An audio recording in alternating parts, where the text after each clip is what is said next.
you do, turn to Matthew chapter 2. We are in week 2 of our series, Taking Back Advent, which sounds kind of weird. But what we're doing is we're getting back to the biblical meaning of the Advent concepts. So like hope, peace, love, joy. Some of these words don't mean today what they meant even just 20, 25 years ago. Now, Advent is not like a biblically prescribed holiday. This is a church organizational thing that lots of churches do to help us get in the mindset to be prepared for Christmas. But last week we talked about hope, and we said our hope is in the Lord, and that's not a fingers crossed, eyes closed, holding breath hope, but we can have hope in God's word because of what God has said and what God has done. So today is week 2, and we're going to talk about peace. But peace today, peace is a pretty high bar these days. If anything minute is wrong in your life, you feel like you don't have peace. That if everything's not perfect, if everything's not exactly the way I want it, I feel like, well, I don't have peace. But we're going to talk about the biblical concept of peace. We're going to talk about finding peace in times when normally we wouldn't be able to. So I wanted a good definition of peace, so I checked the internet. That was dumb. The number one definition of peace is the absence of war. That's not super helpful. The second one was absence of conflict. I thought, well, that's kind of helpful, except that Jesus says, I will give you a peace that passes understanding, and you can have peace even in conflicts. So to say that peace is the opposite of conflict, that I don't agree with that. So you went to the next one, and it was the absence of anxiety. And I thought, okay, like if I don't have any anxiety, then I have peace. But that reduces peace down to an emotional response to whatever's happening in my life. And I can't remember the last time something didn't go wrong in a 24-hour period. So I'm not sure that's quite right either. And if I'm waiting for everything to go right, if I'm waiting to be in control of everything, and if I'm waiting till I know how it ends to have peace, guess what I'm never going to have? Peace, right? Because things don't always go the way we plan. We don't get to be in control, and we never know the ending. If I would rewind 3 years ago today, if we were sitting in this room, December 2019, could anybody have predicted what was about to hit our country? No. We don't know what's coming tomorrow. And we can still have peace. The Hebrews had a word for peace, shalom. Shalom. It's probably more like shalom or something. I don't speak Hebrew. But it means wholeness, right relationship with God, tranquility with God, that regardless of what's going on out here, I am at peace here. And if I'm at peace with God, and I am with God in peace, I can have peace despite what's happening in the world around me. Peace begins with knowing that God has a plan. You need to know that God has a plan. Not once has God looked down at earth and said, oh, snap, didn't see that coming. He's never been caught off guard. God always has a plan. Now, that doesn't mean everything happens for a reason. That's really bad advice. Sometimes the reason is that we make bad decisions, right?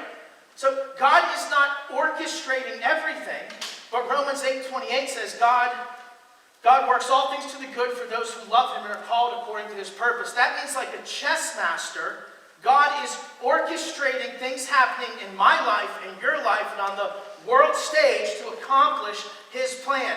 And nothing that we do, nothing that a politician does, is going to stop God from getting what he wants. So if I know that God has a plan, my peace can begin in knowing, okay, God, if I trust you, I can walk in that plan. So we're going to look at Matthew 2, and we're going to tell the story of Joseph. Now, I doubt there's anybody in this room that couldn't tell me roughly the story of Joseph.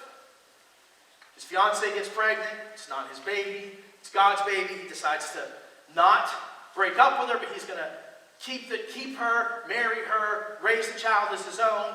And then there's a census, and he has to go from Nazareth down to Bethlehem. He's living in Bethlehem for a while, then he has to go from Bethlehem to Egypt, then he's in Egypt for a while, and then he goes to move back to Bethlehem, and he has to move up to Nazareth. That was a very hectic season for Joe.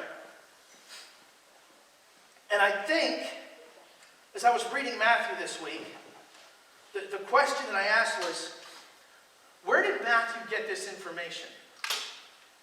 Now, we said a few weeks ago that all Scripture is God-breathed, okay? But we also said that God wasn't dictating word for word, like for, God, so, love, right? Like, God's not feeding them things that they'd never heard before. So, Matthew has a very detailed story of what Joseph went through in Matthew chapter 2. Now, whether Matthew got the story from Jesus, or Mary, or Joseph, the story originated with Joseph. Because we hear about what happens in Joseph's dreams. There's only one person who can tell us what they saw in a dream, right? It's Joe. So I imagine at some point Joseph sits down with his son Jesus, and you know how dads tell the same stories over and over, and the same jokes over and over? Yeah, you act like you don't. Let me tell you how many times I've heard, you've already told us this. Doesn't matter. Dads like to tell the same stories. And as he sat Jesus down and told him, dude, let me tell you the story of what happened when your mom got pregnant with you. I'm willing to bet he told Jesus that story very differently than he would tell it as he was going through it. So nowadays, we don't get to hear any long stories, right? Because we get text message, we get social media, we're getting instant updates. Hey, did you guys hear about the census? Hey, I got to move to Bethlehem. Hey, my girlfriend's pregnant. Hey, it's not mine. Like we're living in this tension of we're getting information so fast and everything feels like it's out of control. But the story that Joseph would have told Jesus would have been a story looking back at what was a hectic season, but what ended beautifully. So I'd like to kind of talk a little about how Joe would have told the story and how he did tell the story. We tell it different with hindsight. Looking back, I can see, even when I can't see it, you're working. Even when I don't feel it, you were working. You never stopped working. I can see that looking back. But when I look forward, well, that's just a train wreck. That's a mess. And man, I'm glad I trusted God through that. But can I trust God in this next season? And if you know that God has a plan, and you've been following that plan, you're building your assurance in the fact that I can continue to trust God for peace. Peace begins with knowing God has a plan. Peace comes when we know we are trusting God's plan. So yeah, I may have trusted God in 2015. I may have trusted God in 2020. I will only have peace if I trust God now moving forward. That doesn't mean I'm in control. That doesn't mean things are going the way I want. And it doesn't mean I know how it's going to end.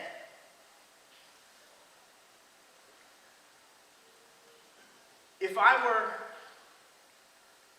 living at the time when Joseph was going through this, and I were an Old Testament skeptic, meaning I was aware of the Hebrew beliefs of the Jewish Old Testament Bible, I would be a little skeptic about some of the prophecies about this Messiah. Messiah just means anointed one, the one that was going to come and deliver them. Because the Old Testament actually says the Messiah is going to be from Bethlehem. But then the Old Testament says the Messiah is going to be from Egypt. And the Old Testament says the Messiah is going to be from Nazareth. So if I were living with Joseph, and he told me he was trusting God, I would say, you're trusting a God that doesn't even make sense, Joe. This Messiah you're waiting for, if I would open your Bible, and they didn't have Bibles, but if I were to open the scroll of Hosea, it would say, but you, O Bethlehem Ephratah, which is the city of Bethlehem, who are too little to be among the clans of Judah, from you shall come forth for me one who is to be ruler in Israel, whose coming forth is from old, from ancient days. So where's the Messiah coming from? Bethlehem. It's right there in Hosea 11. That's not true. That's Micah 5:2. Hosea 11 is the next one. At least I know Micah 5:2. I should get props for that, right? Hosea 11 says, when Israel was a child, I loved him, and out of Egypt I called my son. Now, we talked a couple weeks about dual fulfillment prophecies, that sometimes as the prophets were looking forward, something would happen small. Remember Isaiah prophesied, a virgin shall be with a child. A young woman and his wife had a baby, and that was the sign to King Ahaz. But later on, an actual virgin became pregnant with a child. This is one of those dual fulfillment prophecies. Hosea 11 is speaking about Israel being called out of Egypt in the Exodus, and is also prophesying that the Messiah will be from where? Egypt. You cannot confuse Egypt and Bethlehem. They are very different places. And if that's not enough, Isaiah chapter 9, even the slide's right on that one, says, but there will be no gloom for her who is in anguish. In the former time he brought into contempt the land of Zebulun and the land of Naphtali.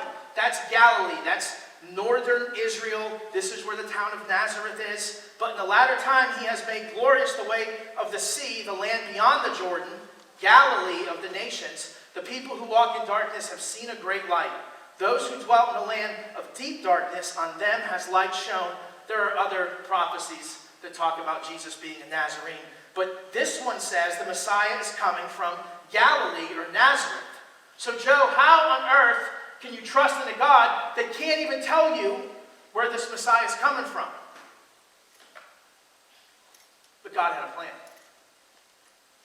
This is really cool, because you're about to see major events happening on the world stage that are moving people around in ways they don't want to be moved around, like the way we were 3 years ago, when we were told who we could be next to, when we were told whether or not we could gather together, when we were told how to interact with people. We think, man, God can't be in this. But I bet, looking back, we're going to see God all over that. Because this is a fascinating story. Saying the Messiah was from Bethlehem, Egypt, and Nazareth is like saying the kid would be born in Pittsburgh, he would come from West Virginia, but he's going to be from Buffalo. Born in Pittsburgh, he's coming from West Virginia, he's from Buffalo. That doesn't make any sense. You can't be from Pittsburgh, West Virginia, and Buffalo. You have to be from one. But God has a plan. And when life is out of control, when things are spinning out of control, where I am now not in charge of what's happening and nothing is going the way I want it to, I can be sure that God has a plan. And I can have peace if I'm walking in God's plan. So how do we stay on God's plan? It's interesting. That's not the first question that comes up. The first question is not how to stay on God's plan. The first question is always, God, what is your plan? All right, God, what do you think? As if we're going to the Lord for input. And I find he is reticent to answer that question. He has never once said, well, Bob, grab pen and paper. I'm going to give you 10 steps. Usually, he gives me one. So you're not going to know the plan. You've got to be able to let that down and say, God, I'm going to trust you that you're working all things to the good for those who love you and call you according to your purpose, that even when I don't see it, you're working. We know we're staying in God's plan when we trust the Lord, when we trust his word, when we trust his ways. So this is what God said will happen and won't happen, and these are the ways God has told me to react to things that happen. He's not specific for a reason. If he was so specific and laid out for you step by step how your life was going to go, you would try to change it, and you would screw it up, and then that wouldn't require faith. We stay on God's plan when we trust him, when we trust his word, and we trust his ways. Now, it's been 14 minutes. Let's get into the Bible. We're in the Gospel of Matthew, and there's some cool things you have to know about the Gospel of Matthew. Matthew chapter 1, verse 1, he says, the book of the genealogy of Jesus Christ.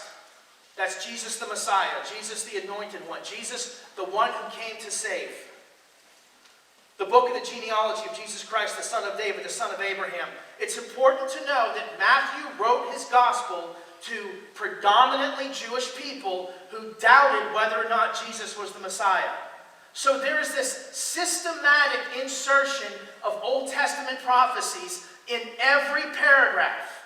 He keeps purposefully referencing the Old Testament because a good Jew would pick up on all those cues. So when you're reading Matthew, one of the things you have to keep in mind is he's proving a point. He is purposefully referencing Old Testament passages to prove the point to the Jews who are reading this letter. So we're going to join Joe, engaged, happy, about to get married to a girl, probably works for his dad as a builder, probably pretty excited. And really, all this kid really wanted was to have a wife and some kids and run his business and serve the Lord. And he was going to have a much easier life than what he ended up with. But then we all know what happens. An angel comes and tells Mary that the Holy Spirit's going to come upon her and she's going to be pregnant and the child's going to be God's. And she gets so excited and she goes and tells Joseph. And how does that story go over when your girlfriend comes to you and says she's pregnant and it's not yours? It's pretty rough. So picking up the story in Matthew chapter 1. Right? No. Yeah, Matthew chapter 1. God's got a plan, right? Step 1, Isaiah chapter 7, a virgin shall be with a child. So he needs a virgin. Here's one. They'll use this one. So he chose Mary. Why? Because Mary was the best person who ever lived. Can we earn God's favor? I can't, you can't, and Mary didn't. Mary received grace, just like Noah, just like Abraham, just like me, just like you. Mary received the Lord's favor. So God says, I need to find myself a virgin, and he chooses Mary.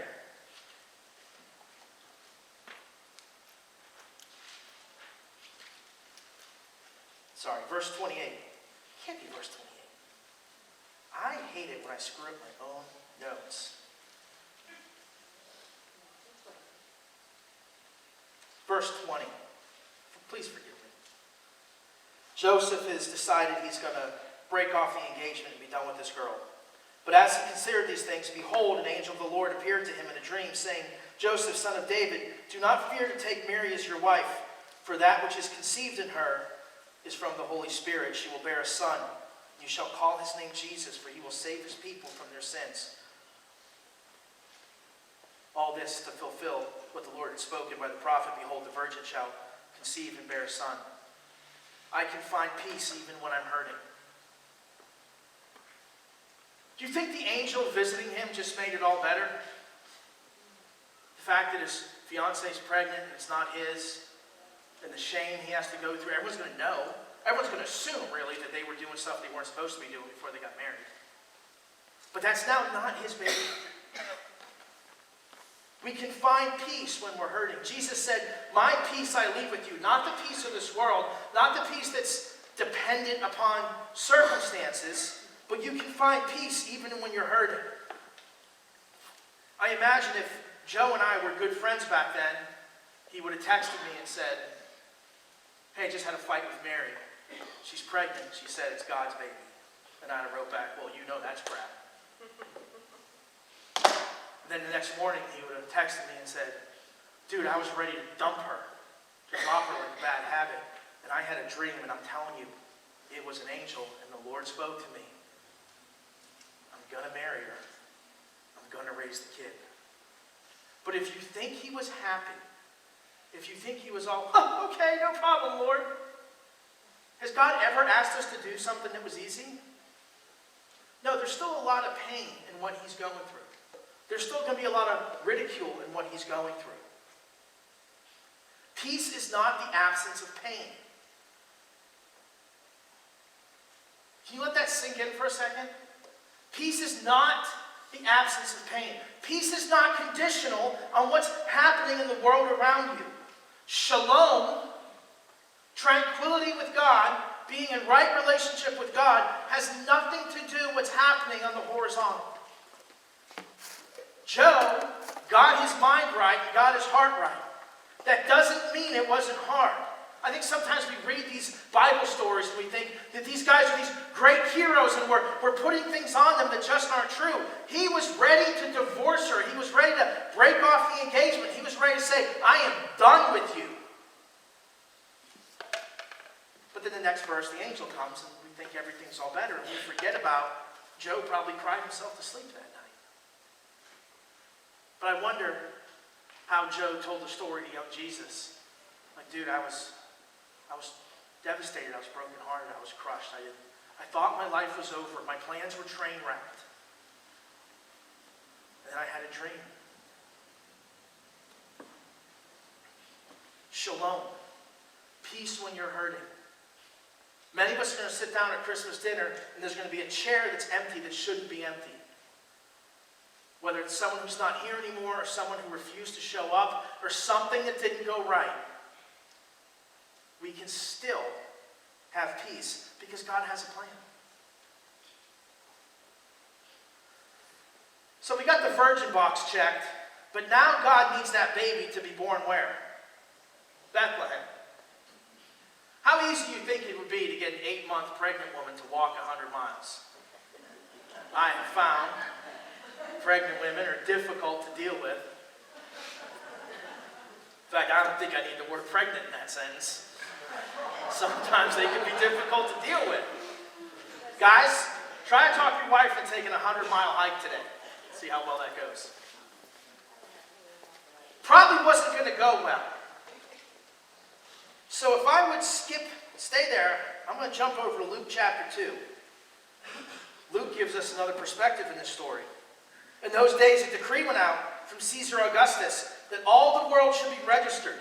This was the first registration when Quirinius was governor of Syria. And all went to be registered, each to his town.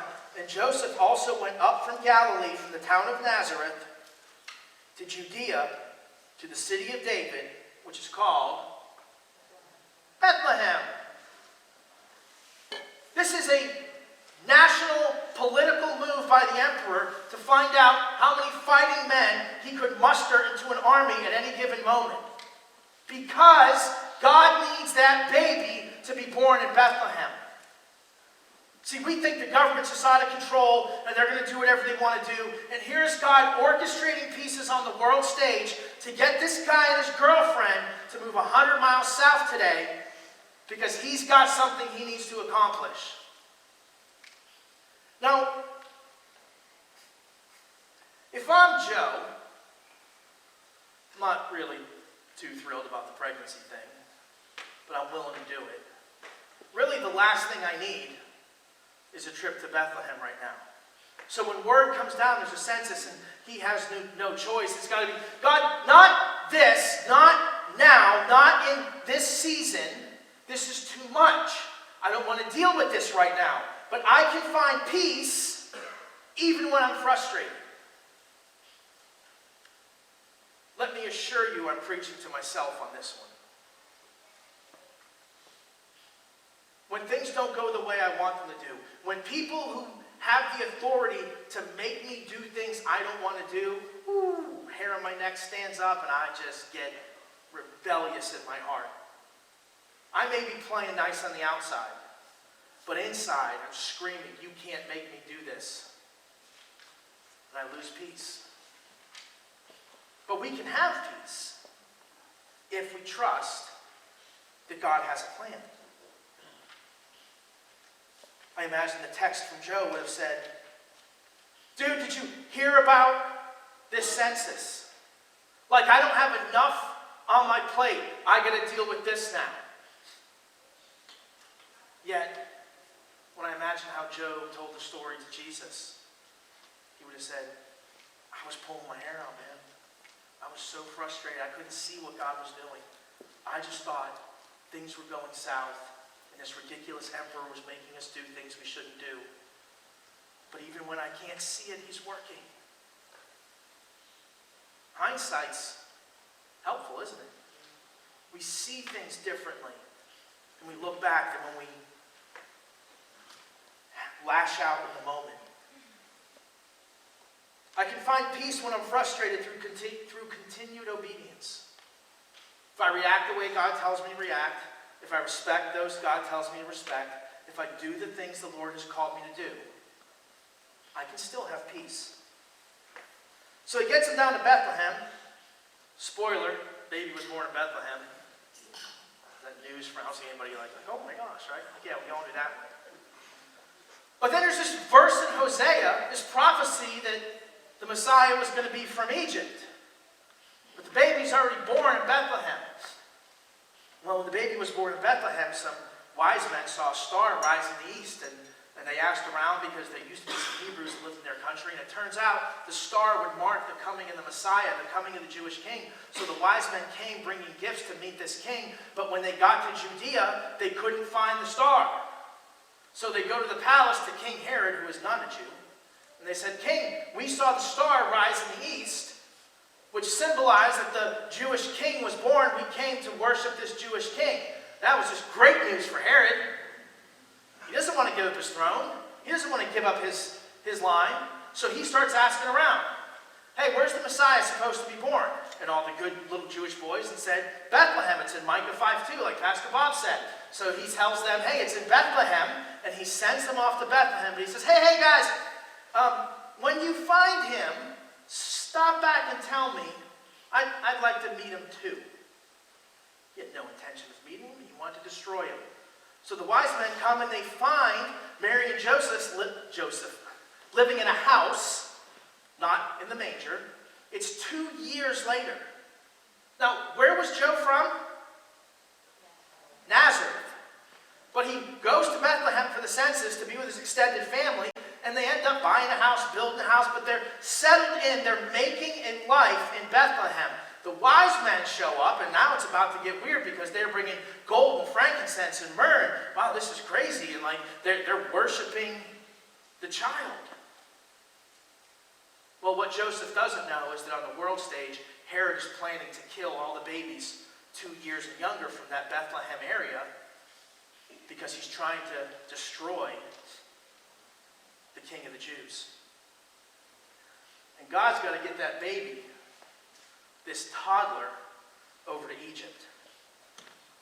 So let's pick it up in Matthew 2, verse 13. Now when they, the wise men, had departed, behold, an angel of the Lord appeared to Joseph in a dream again and said, rise, take the child and his mother and flee to Egypt.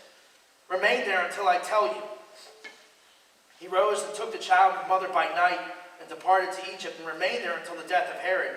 This was to fulfill what the Lord had spoken by the prophet, out of Egypt I called my son. I can find peace even when I'm afraid.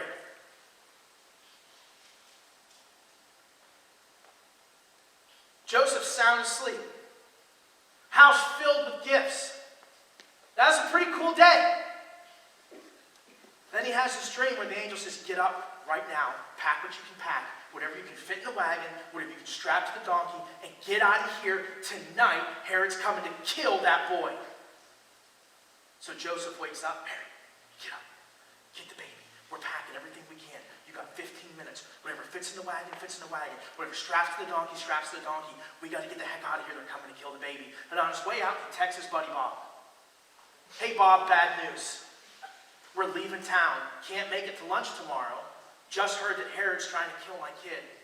Don't know when I'll see you again. I'm going to Egypt. He's scared. You would be scared. I would be scared. We can find peace when we're afraid.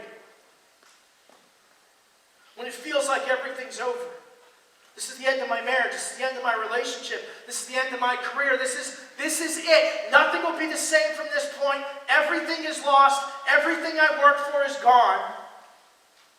That's how it feels. And how did he tell young Jesus? Son, I was crazy scared. I thought they were coming to kill you. I thought God's whole plan was wrecked. We left the country. We weren't even in God's country anymore. And we went down to Egypt. Until Herod dies. We don't know if it was weeks or months. It wasn't very long that they were in Egypt. Now, if any of you were woken up in a dream last night and said, pack what you got, you're leaving tonight, you have to exist in a foreign country for an indeterminate amount of time. I wonder how many of us have enough in our savings account that we could pull that off. Because Mary and Joe are broke, and I'm talking broke. Because when they took the baby, when Jesus was 8 days old, they took him to the temple to offer a sacrifice, which was supposed to be a lamb. They gave 2 turtle doves, which was the prescribed sacrifice for the poor people. They don't have money to relocate to Egypt. But God on the world stage sent some wise men with some gold, some frankincense, and some myrrh, and loads them up on the front end so they can go and survive and eventually come back. In hindsight, that's super easy to see. As Job was living it, that was a scary situation. So now they're in Egypt. But where's the Messiah going to be from? Nazareth. This is really fascinating. God needs that boy to be from Nazareth. Starting in verse 19.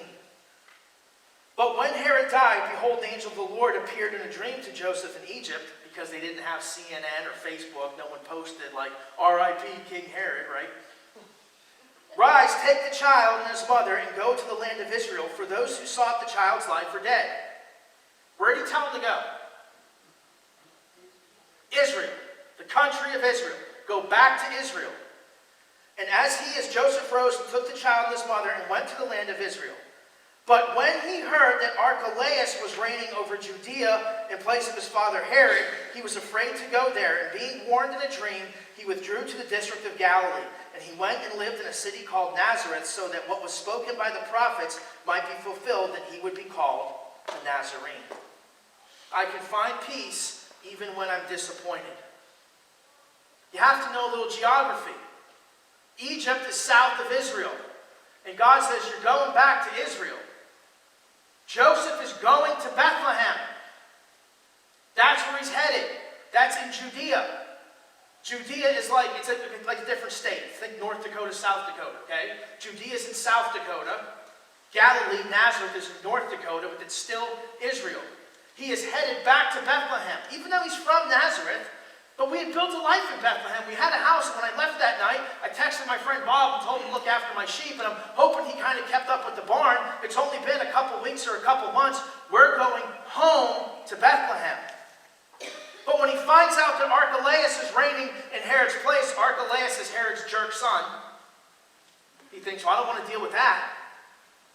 So he goes back to his original home in Nazareth. He was looking forward to getting back to Bethlehem, where his friend Bob lives. So he sent Bob a text and said, bad news, dude. I just heard that Archelaus is in charge. I can't deal with that. I don't know if he's going to try to carry on what his dad was trying to carry on, but we're going to go home. We're going to go back to where I was from. We're going to go back to Nazareth. And this really stinks, man. Because we had friends in Bethlehem.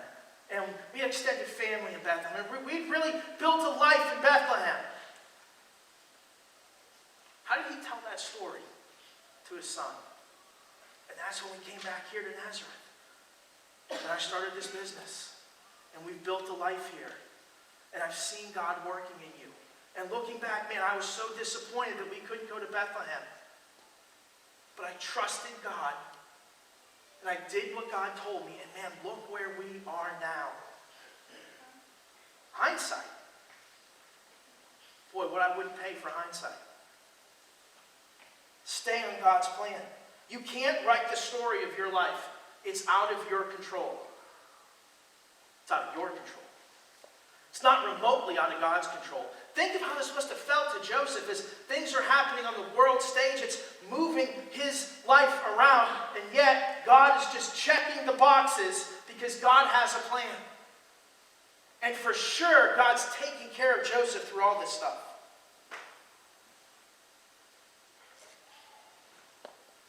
Joe would say, Jesus, that was a difficult time.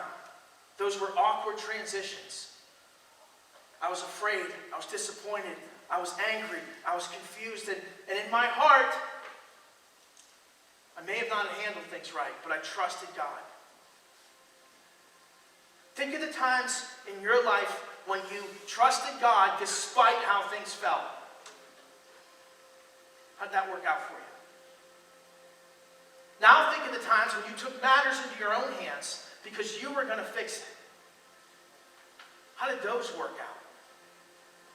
What if Joseph would have refused the census? Would anybody have known if he really didn't go to Bethlehem? What if instead of fleeing to Egypt, he had just fled back to Nazareth? He would have been away from Herod, but God had a plan. He followed God's plan. And the story that he tells Jesus is that, man, I trusted God, and I have peace because peace is found in the presence of Jesus. His name shall be called Emmanuel, God with us. Joseph got to tell God's story to God himself. The story that we read is just so smooth and polished because it's a story told in hindsight. If I had divorced your mom, I would never have you. If I had ignored the calling to the census, we wouldn't have fulfilled God's word. If we hadn't gone to Egypt, if we hadn't come back to Nazareth. But son, I trusted the Lord. That's the story that Jesus told his buddy Matt when they were sitting around a campfire at night. Where did you grow up? Where did you grow up? Oh man, my story's nuts. He got it from Joseph. Peace comes from being in the presence of Jesus, and Joseph would have missed that if he hadn't trusted the Lord. Emmanuel, God with us, despite what's happening politically, despite what's happening in the state capitol, despite what's happening at work and in your extended family, peace in your home, in your life, because you're trusting God, you're trusting his word, and you're trusting his ways. Let's pray. Father,